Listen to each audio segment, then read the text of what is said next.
औज़ुबिल्लाहिमिनश्शैतानिर्रजीम बिस्मिल्लाहिर्रहमानिर्रहीम। अल्लाह के नाम से शुरू करता हूँ जो बड़ा मेहरबान नहायत रहम करने वाला है। आज हमारे सब्जेक्ट का नाम है स्कूल लीडरशिप और हमारा यूनिट नंबर 3 है जिसका नाम है लीडरशिप थ्योरीज़। और हमारे कोर्स कोड का नाम है 8618 और हमारी यूनिवर्सिटी का नाम अल्लामा इकबाल ओपन यूनिवर्सिटी है। और मैं आपके साथ मोहम्मद सबिला ख़ान हूँ जो आपको ये प्रेजेंट कर रहा हूँ। तो आइए शुरू करते हैं। सबसे पहले introduction. Leadership is considered as being a part the problem solving machinery of the group। ये कहा था जिबर ने 1958 में और पेज नंबर 108 पे इसने कहा है। आगे हम चलते हैं नेक्स्ट पॉइंट पे। ये है this recognize that the leaders are highly powerful, acquire all authority, and can influence decisions make in the workplace to achieve organizational goals।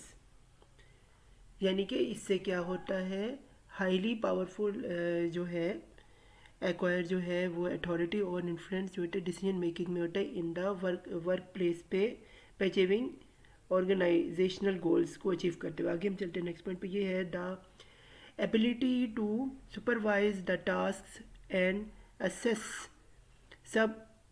subordinates in the workplace has been examined from the centuries to study a particular course of action of organizational leaders।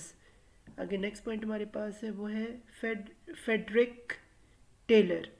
Late 1800s में इसने कहा था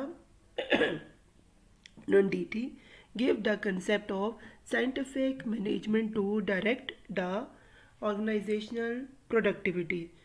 अगली जो है वो next जो हमारे पास ऑथर थे थ्योरी जिन्होंने वो था max विबर।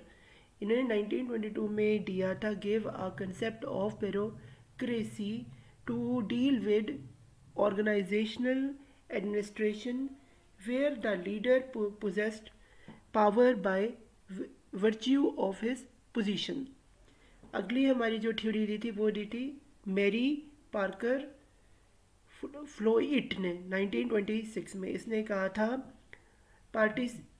Participatory management in power with as opposite as oppose to power over. यानी पावर विद से हम पावर ओवर किए कर सकते हैं। आगे हम शुरू करते हैं आगे लर्निंग आउटकम्स इस चैप्टर के ऊपर, चैप्टर नंबर 3 में। इसमें सबसे पहला लर्निंग आउटकम में हम सबसे पहले क्या करेंगे, describe the various theories of leadership को पढ़ेंगे। फिर हम क्या करेंगे, discuss the necessary characteristics of leadership देखेंगे। फिर हम क्या करेंगे, enumerate the leadership skills and need of taking appropriate decisions. फिर हम पढ़ेंगे influence the in leadership style that has a high concern for people and for production। आगे हम पढ़ेंगे describe the important role of leadership that encourages participants and enhance। आगे हम पढ़ेंगे contribution from group members। तो आइए स्टूडेंट्स शुरू करते हैं हम अपने इस टॉपिक को। तो पहले सबसे पहली जो हमारे पास थ्योरी आ रही है वो आ रही है ग्रेट मैन थ्योरी। तो इसको हम पढ़ते हैं, ये क्या है, it describe a born to learn but this point of view great leadership are simply born with the necessary internal और inherited characteristics such as charisma, wisdom, confidence, intelligence and social skills. यानी कि इंसान जो होता है, जो leader होता है वो बॉर्न होता है और उसके अंदर जो उसकी जो ग्रेट लीडर्स होते हैं वो उनके अंदर खुद ही सलाहियत होती है कि वो अपने क्रिस्मा से, अपनी विजडम से, अपने कॉन्फिडेंस से, अपने इंटेलिजेंस और अपने सोशल स्किल से जो है वो अपना पूरी दुनिया में छा जाते हैं। तो ये इनकी एक पहली कैरेक्टरिस्टिक्स होती है बड़े लीडर्स की। आगे है नेक्स्ट पॉइंट, वो है these characteristics make them natural born leaders which assume that the capacity for leadership is enhanced that great leaders are born not made. यही जो चीज़ें मुनफरिद करती है एक लीडर को आम लीडर से, कि लीडर जो होता है वो पैदा होता है और लीडर जो है वो बनाया नहीं जा सकता। आगे चीज़ है, नेक्स्ट पॉइंट वो है this theory often portrays great leaders are historic, mythic, and distinct to rise to leadership when needed. The term great man was used because at the time leadership was thought of preliminary as a male quality, especially in terms of military leadership. बहुत पहले की बात है कि जो leadership है यानी कि ग्रेट मैन जो है उनको समझा जाता था कि वो जो है वो एक ताकतवर आदमी को और मिलिट्री जो है लीडर्स को ही समझा जाता है, जबकि ऐसी बात नहीं, लीडरशिप और भी किस्मों की होती है। आगे हम चलते हैं नेक्स्ट पॉइंट पे, ये है ट्रेट थ्योरी। इसमें क्या है ये देखते हैं। Similar in some ways to the great man theory, trait theory assumes that people inherit certain qualities that traits that make them effective leaders। अब यही जो पीछे हमने थ्योरी ग्रेट मैन की थ्योरी यही वाली बात को कंटिन्यू करता है ट्रेट थ्योरी, जो कि कहती है कि ग्रेट मैन जो होते हैं वो इनहेरिटेड होते हैं और उनके ये अपने साथ ही उनके अंदर ही ये उनकी जीन्स में ये चीज़ होती है जो कि वो लीडर्स होते हैं और वो इफेक्टिव जो है अपने लीडर वो साबित भी करते हैं। आगे हम चलते हैं नेक्स्ट पॉइंट पे, ये in early researches traits theory was considered some physical leadership characteristics such as high and apprehensions, personality characteristics such as extraverts, self-confidence and courage, and abilities such as intelligence and verbal fluency। यानी कि ये जो leaders होते हैं ये अपनी ये जो रिसर्च इन पे जब इसी पे की गई ट्रेड्स थ्योरी पे, तो पता चला कि जो फिजिकल लीडरशिप के करेक्टर्स हैं वो वाकई में इसी तरह होते हैं, पर्सनल करेक्टर्स इस तरह के उनके होते हैं और उनकी एबिलिटीज़ भी इस तरह होते हैं, जो उनके इंटेलिजेंस उनके इन्फ्लुएंस से ये पता भी चलता है। आगे हम चलते हैं नेक्स्ट पॉइंट भी है, these characteristics could potentially be linked to a great leaders. यही जो पोटेंशियल है ये ग्रेट लीडर से भी लिंक करते हैं, जो कि कोगिंग 2009 में उन्होंने कहा था। आगे है स्टोर्ट गिल 1974 इन लिस्ट। स्टोर्ट इन ये थे इस टीचर प्रोफेसर थे, उन्होंने वो कहते हैं some of the traits and skills for effective leaders. तो उन्होंने स्किल्स को और इफेक्टिव लीडर्स को डिवाइड किया है। ट्रेड्स क्या होते हैं और स्किल्स क्या होते हैं, यानी कि आप मेरे राइट साइड पे देख रहे हैं ट्रेड्स को, यानी कि ये देखें आप मेरे राइट साइड पे ट्रेड्स को, ये लेफ्ट साइड पे आप मेरे ट्रेड्स को देख रहे हैं और राइट साइड पे आप मेरे स्किल्स को देख रहे हैं। तो हम पहले ट्रेड्स को देखते हैं। ये है एडॉप्टेबल टू, पहले हम देख रहे हैं ट्रेड्स को, इसमें है पहले एडॉप्टेबल टू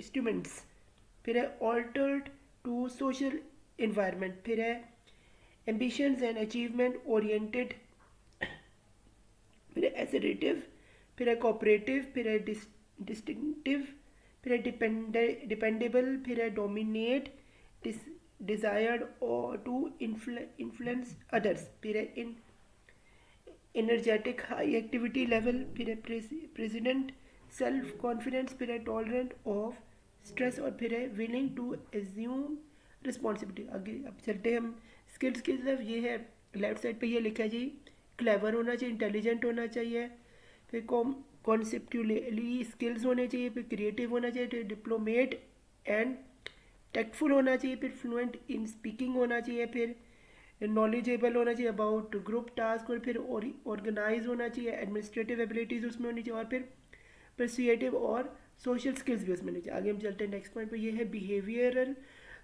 थ्योरी। इसमें क्या आता है, बिहेवियर थ्योरी में आता है behaviour theory of leadership are based upon the behaviour that great leaders are made not born. जो बिहेवियर थ्योरी है वो भी कहती है कि लीडर जो होते हैं वो इधर ये उल्टी बात कहता है, वो कहते हैं कि लीडरशिप जो होते हैं वो लीडर्स बनाए जाते हैं, ना कि पैदा होते हैं। आगे वो कहता है consider it the flip side of the great man theory based on defined behavior of leaders. आप उनके ग्रेट मैंस की उनके बिहेवियर्स को आप देखिए, उसमें आ रहा है next point here the actions of leaders not on mental qualities और internal state but peoples are learn to become leaders through teaching and observation. यानी कि लीडर्स को अगर हमने खुद में बनाना है तो उसके लिए हमें उनको लर्निंग भी देनी है और उन्हें टीचिंग्स के देना है, उनको ऑब्जर्वेशन भी देनी है, तो वो अच्छे लीडर बन सकते हैं। आगे हम चलते हैं नेक्स्ट पॉइंट पे, ये है the behaviour theory inhabited the two general types of behavior of leaders: concern for people and concern for product, which gave two assumptions। यानी कि जो दो assumption से पता चलता है कि ये leaders जो होते हैं वो बनाए जा सकते हैं। न पहले क्या वो पता चले, as are leaders considered increasing employee turnover and ambition decline. यानी कि लीडर्स जो है वो उनसे ना एम्प्लॉयज़ के टर्नओवर से भी पता चलता है। आगे है as a leaders task orientation increase employ performance rose. यानी कि जैसे कि लीडर जो है उसकी जो है ओरिएंटेशन इंक्रीज होती है, तो जो एम्प्लॉयज़ है उन पे भी उनकी भी जो परफॉर्मेंस है वो इंक्रीज होती है। एक ये भी इसके से ट्रेड पता चलता है। आगे है but sometimes the actual findings were contradictory. यानी कि लेकिन जो हकीकत है वो जो है कुछ अलग ही हमें बयान करती है। आगे हम चलते हैं नेक्स्ट पॉइंट पे, ये है ये द मैनेजेरियल लीडरशिप ग्रिड हम देख रहे हैं नीचे। ये है द मैनेजेरियल ग्रिड मॉडल 1964 में दिया था। Is a style of leadership model develop by Robert R Blake and Jane Mouton. यानी इन दोनों ने मिलके ये जो है मैनेजेरियल ग्रिड मॉडल बनाया था 1961 में, और वो नीचे आपके सामने मौजूद है। ये दिस मॉडल और originally identified 5 different leadership style based on the concern for people and the concern for product. यानी कि इसमें दो चीज़ें, एक इसमें प्रोडक्ट को उसने लिया था और इसने एक पीपल को लिया था। अगर आप एक्स एक्सिस पे देखें तो कंसर्न फॉर प्रोडक्ट नीचे आ रहा है, और अगर आप अपनी वाई एक्सिस पे देखें तो ये कंसर्न ऑफ पीपल आ रहा है, और ये उन्होंने रेटिंग्स दी हुई हैं और इस तरह से उन्होंने ये रेट किया। आगे हम चलते आगे पढ़ते हैं। ये है the model is represented as grid with concern for production as the x-axis and concern for the people as the y-axis. At each axis range from 1 to 9 where various geometrical shapes represented the style of management. यानी कि ये जो grid थी ये concern बता रही थी products की, प्रोडक्शन की और पीपल्स के स्किल्स के बारे में। जो रेंज इसमें दी है 1 से 9 तक दी हुई है, तो आइए इसको भी स्टडी करने। तो सबसे पहले हमारे पास आ रहा है स्टाइल। स्टाइल में नीचे वो दे रहा है स्टाइल है, फिर हमारे पास फिर फीचर्स आ रहे हैं, फिर हमारे पास concern of the people, concern of the task आ रहे हैं। हम देख लेते हैं। पहले इम्पोर्शंट मैनेजमेंट। इसमें वो जो फीचर कह रहे हैं वो कह रहे हैं laissez faire style minimal effort on management hope to avoid blame for error. तो इसका कंसर्न ऑफ पीपल 1 है, कंसर्न ऑफ टास्क 1 है। आगे हमारे पास आ रहा है कंट्री क्लब मैनेजमेंट। इसमें क्या आता है, focus on the creating safe comfortable फिर वर्किंग इन्वायरमेंट मिनिमल कन्फ्लिक्ट। इसमें क्या है, कंसेप्ट ऑफ पीपल क्या है 9 है, कंसर्न ऑफ पीपल क्या है 9 है, और कंसर्न टू टास्क क्या है 1 है। आगे हम चलते हैं नेक्स्ट में भी है टास्क मैनेजमेंट। इसमें क्या autocratic style consider with the McGregor theory X workers have to complete task nothing else. तो इस पर कंसर्न टू पीपल क्या है 1 और कंसर्न टू टास्क क्या है 9। आगे हम चलते हैं टीम मैनेजमेंट। इसको स्टार दिया हुआ ये है staff closely involve in decision making and feel value constant with मैक जॉर्ज थ्योरी वाई। तो इसमें क्या कंसर्न फॉर पीपल 9 है और कंसर्न टू फॉर टास्क 9 है। आगे हम चलते हैं नेक्स्ट पॉइंट भी है middle of the road management. इसमें क्या होता है जी, फीचर्स इसके क्या, compromise made to achieve acceptable performance through a to be a list efficient leadership style. इसमें क्या, कंसर्न फॉर पीपल 5 है, कंसर्न फॉर टास्क के 5 है. आगे हम चलते हैं नेक्स्ट पॉइंट पे. नेक्स्ट थ्योरी पे ये है रोल थ्योरी. अब ये क्या है? Role theory of leadership as a theoretical approach borrows from the socialistical role theory, in which the essential elements of the social style are used to link between the individual's role in a society. तो इसमें क्या है, वो जो ये जो theory है, ये इसने लीडरशिप की बोरो की है सोशलिस्टिकल रोल थ्योरी से, जिससे में एसेंशियल एलिमेंट्स लिए सोशल सिस्टम को समझने के लिए जो लिंक की गई इंडिविजुअल यानी एक आम आदमी के रोल सोसाइटी में, एक आम आदमी का रोल क्या होता है, उससे ये रोल्स थ्योरी जो है ली गई. आगे हम इसे पढ़ते हैं. इसमें क्या, इन it means it is a combination of sociology and social psychology that consider most of the early days activity to be the acting out defined role like mother, manager, teacher etcetera. यानी कि ये जो theory है ये दोनों का combination है, social और साइकोलॉजिकल समझने के लिए. यानी कि जो हमें बताते हैं कि जो एक माँ की सूरत में, एक मैनेजर की सूरत में और एक टीचर की सूरत में जितने एक लीडर का क्या रोल हो सकता है, ये आगे बताता है हमें. Each role is a set of rights, duties, expectations, normal and behaviour that are person has to face and fulfilled. यानी कि पर्सन को जो है अपने नॉर्म्स को, बिहेवियर को, पर्सनस को जो फेस है और उसे फुलफिल कैसे करना है. आगे क्या आता है, the purpose of this strategy is to influence the role behavior of organizational members on following aspects. तो ये जो ऑर्गेनाइजेशन मेंबर्स हैं उनके फॉलोइंग एस्पेक्ट्स पे इस पे होना चाहिए. नंबर 1 क्या है, the norms determining a social situation.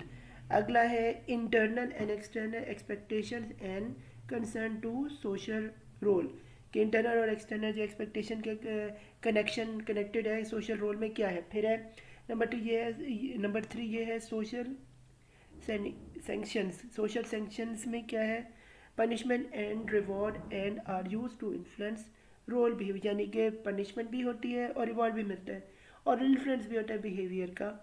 तो ये इसके 3 पॉइंट्स. आगे हम चलते हैं नेक्स्ट पे थ्योरी पे. ये है कंटीजेंसी थ्योरी. अब कंटीजेंसी थ्योरी क्या है? Contingency theory of leadership are based on variables related to the environment and particularly surrounds of an organization where the leaders rule upon. यानी कि ये जो हमें बताता है कंटीजेंसी थ्योरी, ये हमें लीडरशिप के बारे के इसके वेरियस रिलेटेड टू एनवायरनमेंट और उसके पर्टिकुलर सराउंडिंग के बारे में बता रहा है. ऑर्गेनाइज बाय द लीडर्स, ये किए जाते हैं लीडर के रूल जो होते हैं अपॉन जो उस पर जरूर अप्लाई होते हैं. आगे हम चलते हैं नेक्स्ट पॉइंट पे. ये है it might also determine particularly style of leader which best situated for the situation. यानी कि लीडर जो होते हैं बेस्ट सूटेबल सिचुएशन में अपना बेस्ट जो है वो अपना जो है वो प्लानिंग और अपना बनाता है, तो उसके हिसाब से उसका स्टाइल क्या होता है वो देखते हैं. इसमें आगे by this the theory claim no leadership style is best in all situation. इससे पता चलता है कोई भी लीडरशिप का जो स्टाइल है वो बेस्ट नहीं होता है. आगे हमें पता चलता है नेक्स्ट पॉइंट में, ये success in any situation depend upon number of variables that leadership style. फिर है qualities of the followers and aspects of the situation. यानी कि इसके जो मेरी बहुत सारे स्टाइल, इसमें क्या है, इसके लीडरशिप का स्टाइल और इसकी क्वालिटी ऑफ फॉलोअर्स, उसके फॉलोअर्स किस तरह के हैं और उसके एस्पेक्ट ऑफ सिचुएशन और उसके सिचुएशन में वो किस तरह का प्लानिंग करते हैं उससे पता चलता है. आगे हम चलते हैं नेक्स्ट पॉइंट पे. ये to the various researchers explain the contingency approach through various model and theory. यानी कि जो इस कंटीजेंसी थ्योरी में इसमें पता चलता है अप्रोचेस को यूँ के वेरियस मॉडल्स और थ्योरी जो रिसर्चर जो है वो कैसे एक्सप्लेन करते हैं. आगे हम चलते हैं नेक्स्ट थ्योरी पे. ये है फेडरल्स कंटीजेंसी थ्योरी। अब ये बताती है हमें the Fiedler's contingency theory is based on the model which was created in the middle 1960, यानी कि मिडल 1960s में मॉडल जो है ये उसके ऊपर की बात करता है। ये to study the personality and characteristics of leader, ये कहते हैं हमें कि हम स्टडी करें पर्सनैलिटी को और फिर हम करेक्टरिस्टिक्स ऑफ लीडरशिप को स्टडी करें लीडर्स को समझने के लिए। आगे हमारे पास है the model states that the best और effective style of leadership is based on the situation और इवेंट्स। यानी कि हमें पता चलता है कि जो लीडर है उसका असल तब पता चलता है वो सिचुएशन पे और इवेंट पे, जब वो इफेक्टिव जो है अपना डिसीजन मेक करते हैं। आगे हम चलते हैं नेक्स्ट पॉइंट पे, ये है द मॉडल यूजेस लीस्ट पर preferred coworker LPC scale to identify leadership style. तो ये हमें लीडरशिप जो पता चलता है ये बताता है कि ये लो यूज़ करता है LPC to identify leadership style को। आगे हम चलते हैं नेक्स्ट पॉइंट पर, ये आप देख रहे हैं कि LPC इसका मतलब होता है लीस्ट प्रेफर्ड को वर्कर स्केल, LPC जिसे कहते हैं। आप इसमें देख सकते हैं यहाँ पे इसका अनफ्रेंडली आ रहा है लेफ़्ट साइड पे, फिर अनप्लेजेंट के बारे में आ रहा है, फिर आ रहा है रिजेक्शन की तरफ आ रहा है, फिर टेंस की तरफ आ रहा है, कोल्ड आ रहा है, बोरिंग आता है, बैक बाइटिंग आ रहा है, अनकोऑपरेटिव आ रहा है, फिर हॉस्टाइल आ रहा है, फिर गारंटीड आ रहा है, फिर इनसेंसिव आ रहा है, फिर अनकाइंड आ रहा है, फिर इनकंसिडरेट आ रहा है, फिर अनट्रस्टवर्दी आ रहा है, फिर ग्लोमी आ रहा है, फिर कॉलिक्रिज्म आ रहा है। और अगर आप इधर देखें तो ये उसके जो स्केल दिया हुआ है 1 से लेकर 8 तक ये स्केल जो है ये, और इस तरफ दिया हुआ है, यानी मतलब यहाँ पे अगर नेगेटिव है तो ये इस टाइप पे पॉजिटिव होंगे, तो ये पॉजिटिव लफ्ज़ लिखे, ये friendly, pleasant, acceptable, relax, warm, interesting, loyal, cooperative, sportive, open, senior, sincere, kind, consideration, trustworthy, cheerful और हारमोनियस। तो ये जो था a theory of leadership effectiveness by professor F, यानी कि फेडरल्स, ये इसने 1967 में दी थी। आगे हम चलते हैं नेक्स्ट पॉइंट पे, ये है जी फेडरल्स ने आगे क्या इस थ्योरी के बारे में कहा। There are the situational favourableness explain below. पहले वो कहता है जी लीडरशिप मेंबर रिलेशन ये क्या होते हैं, create the level of trust and confidence, level of trust और कॉन्फिडेंस बनता है of team to the leader, ये लीडर के साथ। Here the leader who is more trust and has more influence with the term that a leader who is not trustee. तो ये क्या होता है कि जो आपके जो सबॉर्डिनेट्स हैं एक रिलेशन मेंबर्स का बनता है ट्रस्टवर्दी होने का, तो ये इसमें जांचा जाता है। आगे हमारे पास नेक्स्ट पॉइंट है, ये है टास्क स्ट्रक्चर। टास्क स्ट्रक्चर क्या है, ये रेफर करते हैं that does clear and structured task as a develop behaviour situation rather than vague and unstructured because no one has a knowledge to achieve them. यानी कि कोई भी नॉलेज है वो कोई और अचीव नहीं नॉलेज कर सकते, एक लीडर ही जो है वो एक स्ट्रक्चर बना के जो है ये अपना बिहेवियर और सिचुएशन के मुताबिक जो है ये अपने स्ट्रक्चर को एक मुतहमन एक तरफ करके अचीव कर सकता। आगे है leaders position power refer the amount of leaders power to direct the team. The power either strong or weak and direct reward or punishment for a team or individual। तो लीडरशिप जो है ये इसके बारे में बताता है डायरेक्ट एंड टीम के बारे में, और स्ट्रॉन्ग और वीक के बारे में इसको रिवॉर्ड और पनिशमेंट से ही पता चलता है जो एक इंडिविजुअल को वो देता है एक लीडर की उसकी पोजीशन क्या है कि ताकतवर है या कमज़ोर है एज अ लीडर। फिर है the main criticism of the federal contingency model is a lack of flexibility in leadership style to handle various situation. यानी कि जो फेडरल कॉन्टीजेंसी थ्योरी जैसे ये हम पीछे जो हमने ये मॉडल देखा है, स्केल देखा है, ये क्या है इसकी प्रॉब्लम कि ये फ्लेक्सिबल नहीं है और इसका जो और ये वेरियस इसकी जो सिचुएशन है इसमें ये काम नहीं आ सकती। ये इसकी फेडरल की कंटीजेंसी थ्योरी के जो है ड्रॉबैक है। आगे हम चलते हैं पाथ गोल थ्योरी को, इसको समझते हैं ये क्या है। The path goal model can also classified as form of transactional leadership. तो इसमें क्या है जी, कम्युनिकेशन स्टाइल, और ये ये लेफ्ट साइड पे और जो राइट साइड पे आप देखिए ये लीडरशिप रोल। तो ये क्या, पहले हम देखते हैं डायरेक्टिव। डायरेक्टिव के अंदर क्या होता है leadership role. The leader are sensitive to individual term members need especially when the tasks are repetitive and stressful।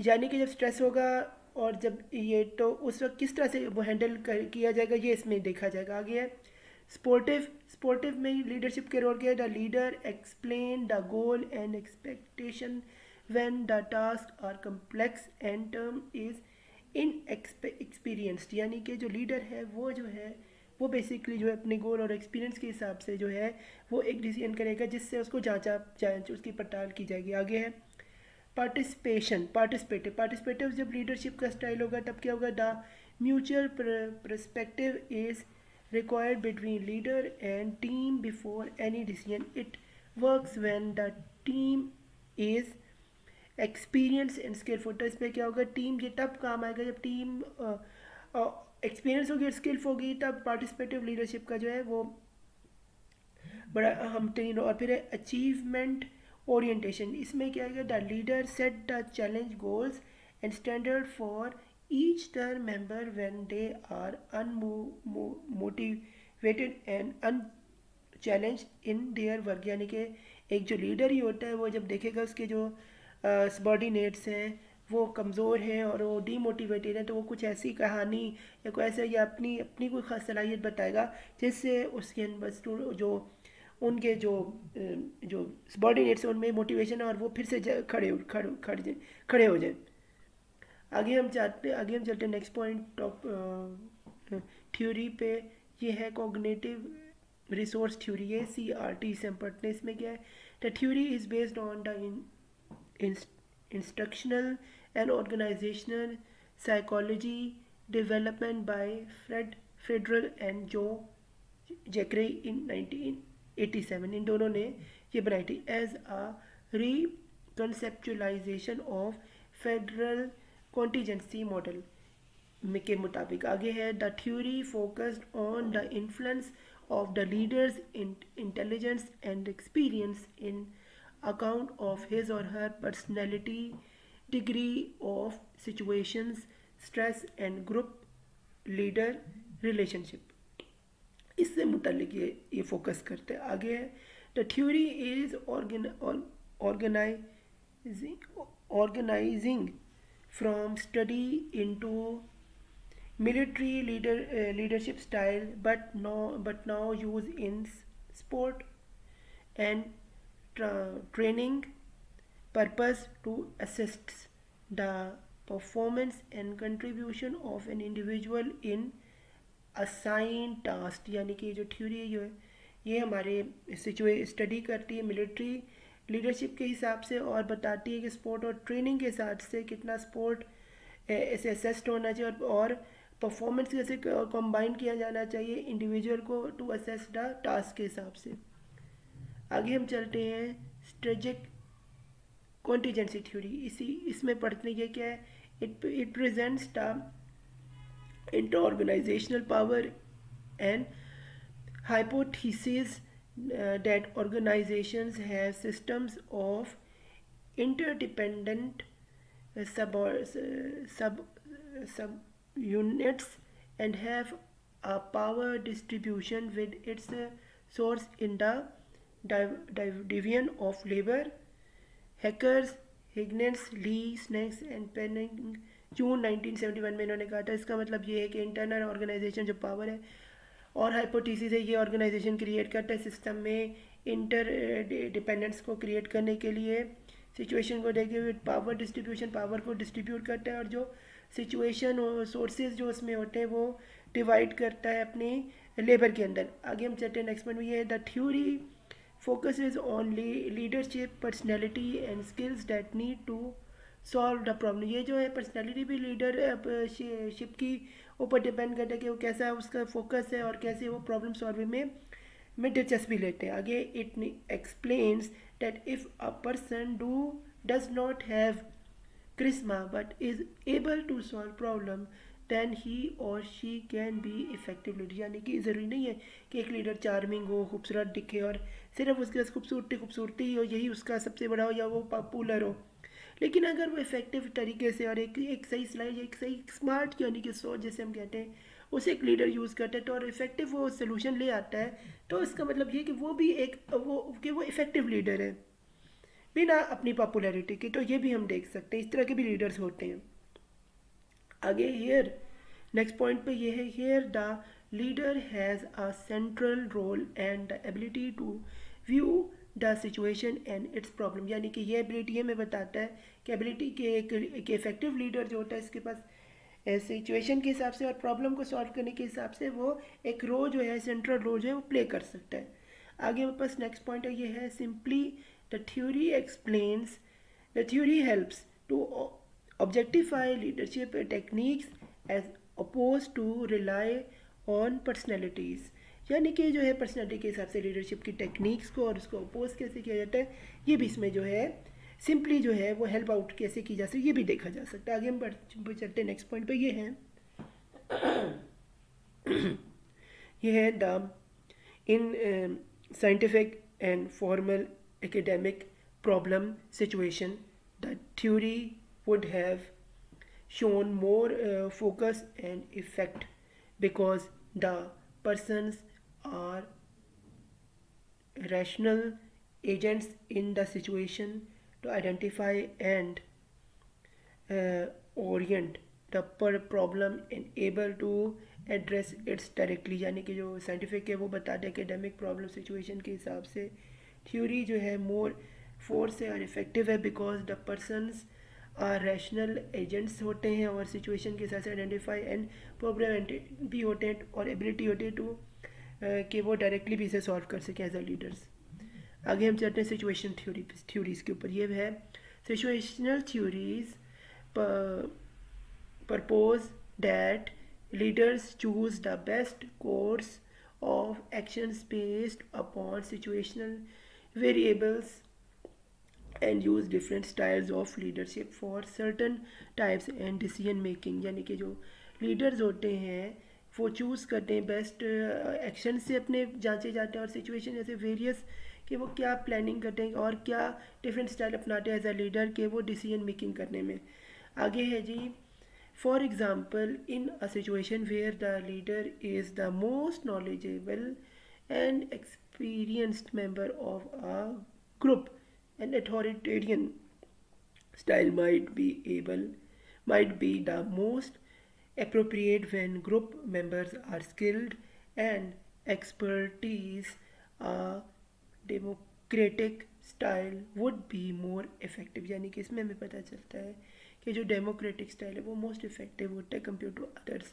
Autocratic जो होता है यानी फोर्सफुली जो है वो इतना ये मोस्ट अप्रोप्रिएट जो होता है नहीं होता कंपेयर टू डेमोक्रेट। आगे हम चलते हैं नेक्स्ट पॉइंट पे, ये है Hersey and Blanchard's situational leadership model describe क्या करते हैं, नीचे आ रहा है the level of maturity of a worker plays a role in leadership behavior that is mutually consider of job maturity which related to talks related ability skills and knowledge and psychological maturity which relate feels of confidence and winning and motivation।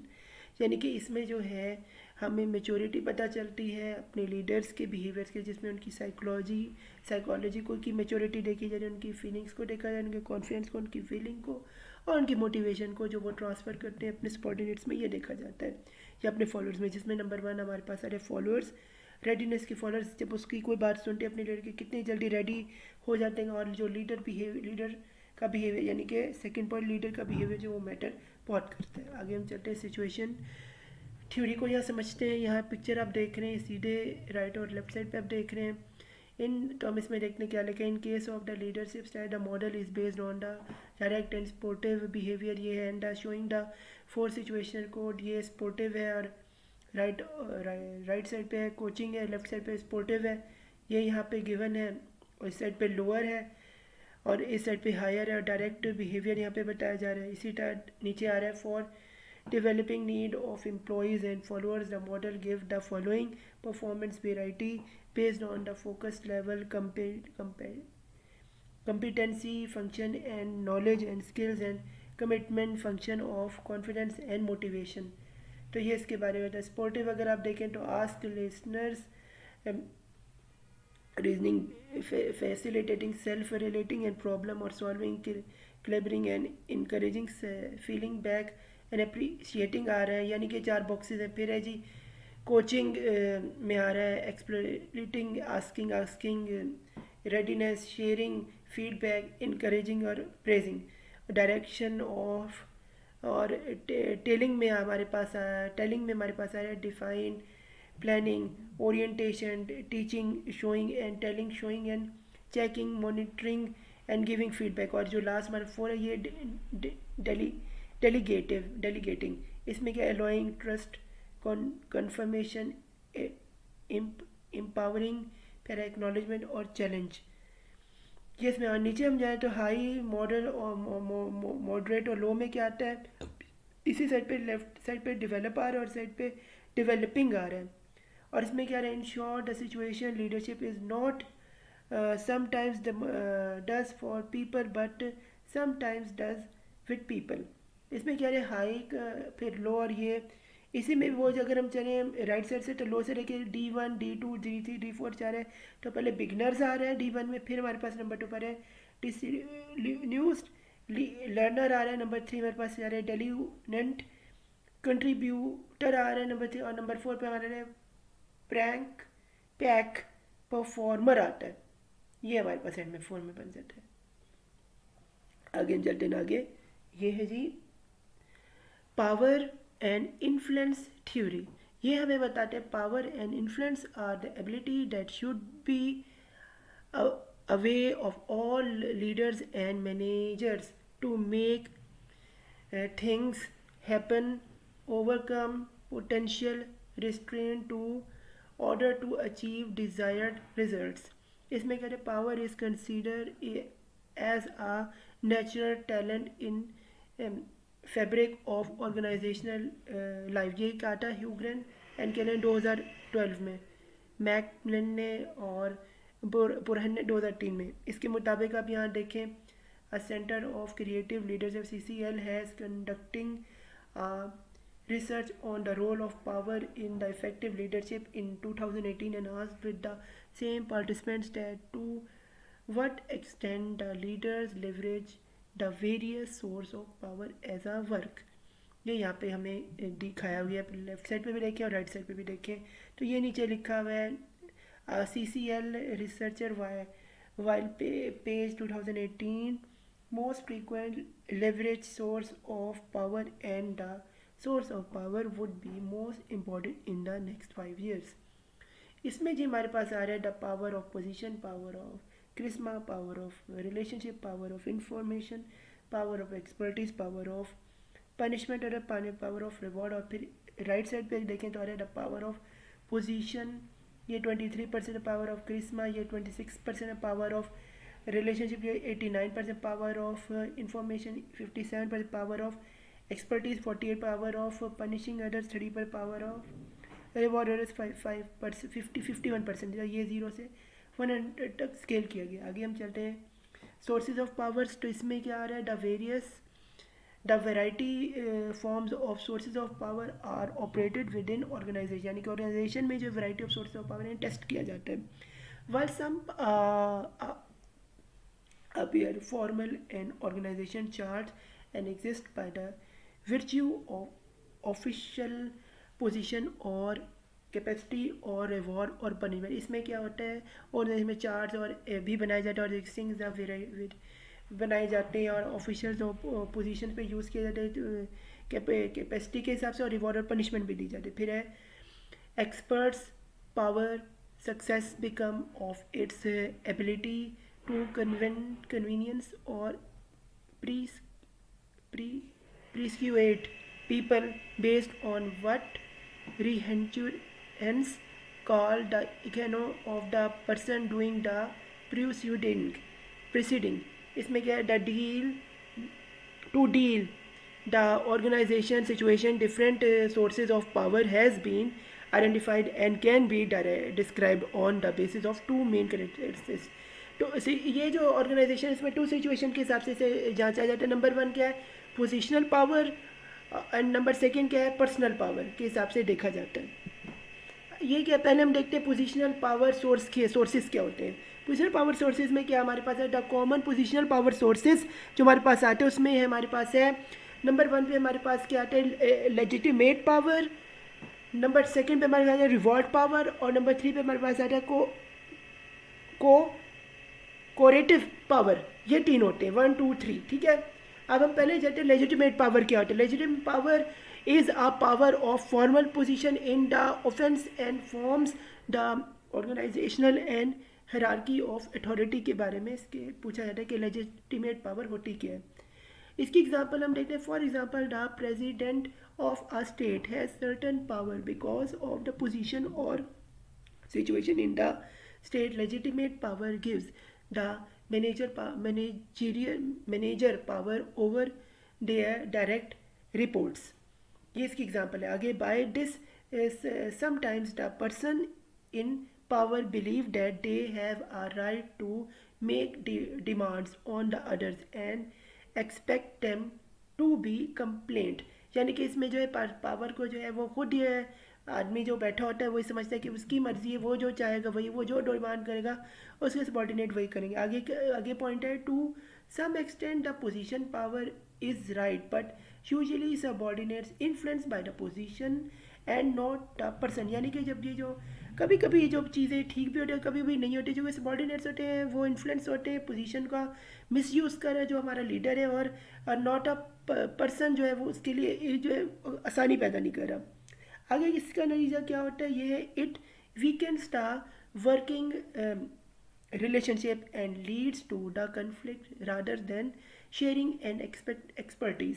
या इसी का नुकसान ये होता है किसी organisation में या वैसे भी लीडर से, किसी भी मुल्क का आप एग्जाम्पल ले लें, वो ये होता है कि लीडरशिप और जो सबॉर्डिनेट इनके बनती नहीं और इससे कन्फ्लिक्ट और पावर शेयरिंग जो है वो नहीं हो रहा होता, तो एक्सपर्टीज़ जो होते हैं उनसे नाराज़ होते हैं और इससे जो होता है ऑर्गेनाइजेशन में प्रॉब्लम्स पैदा होते हैं. आगे हम चलते हैं नेक्स्ट पॉइंट पे. ये है रिवॉर्ड पावर. रिवॉर्ड पावर क्या है, reward power is the ability to give rewards. For example, the rewards are promotions, pay increase, working on special projects, training and developmental और अपॉर्चुनिटीज़ एंड कम्प्लीमेंट्स. यानी कि जो एक रिवॉर्ड है, यानी कि जब लीडर जो रिवॉर्ड देता है, जैसे वो उसकी प्रमोशन करे, उसके पेमेंट में इंक्रीज करे, बोनस दे, वर्किंग दे, स्पेशल प्रोजेक्ट्स दे और ट्रेनिंग दे, डेवलपमेंट अपॉर्चुनिटीज, ये एक किस्म के रिवॉर्ड्स आते हैं. आगे, reward is the result of positive power and sometimes show the limitation in designing and categories for rewards. यानी कि जो रिवॉर्ड्स हैं बड़ी अच्छी चीज़ होती है, इससे जो है ये लिमिट, ये इससे जो सबॉर्डिनेट्स होते हैं इनमें ना मोटिवेशन क्रिएट होता है. आगे हम चलते हैं नेक्स्ट पॉइंट पे. Due to key positions in the organization the influence on the reward power stage might be happen to use other behaviours and actions on the ones behaviour. ये इसका बहुत अच्छा जो होता है असर होता है एज अ ऑर्गेनाइजेशन पैदा होता है और इससे हैप्पीनेस भी जो है बढ़ती है.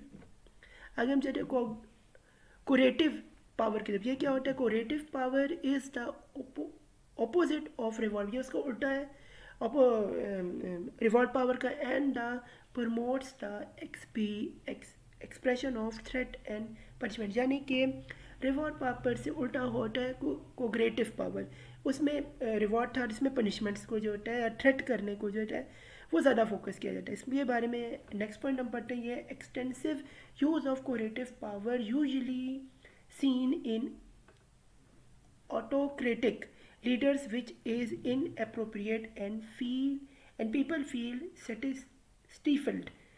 ये कैन ग्रीन 2012 में डोगरेटी एंड विलियंस एंड फ्रेट ने 2004 में कहा था. यानी कि कहने का मतलब ये है कि जो एक कोरेटिव जो पावर होती है ये जो होती है अथॉरिटेरियन पावर होती है. यानी कि जिसकी लाठी उसकी भैंस के मुताबिक, यानी कि यानी कि डंडा सबका पीर है जैसे हम कहते हैं, यानी कि जिसके हाथ में डंडा, यानी कि जो लीडर्स के हाथ में डंडा यानी अथॉरिटी है, वही जो है सबको हाँकता जाता है, जो उसके सबॉर्डिनेट्स होते हैं, और वो उसमें ज़रा सी भी जो है कि उसकी ज़मीन रहम दिली इसके नहीं होती, तो ये जो है इससे जो है सबॉर्डिनेट्स बुरी तरह इन्फ्लुएंसर भागते हैं।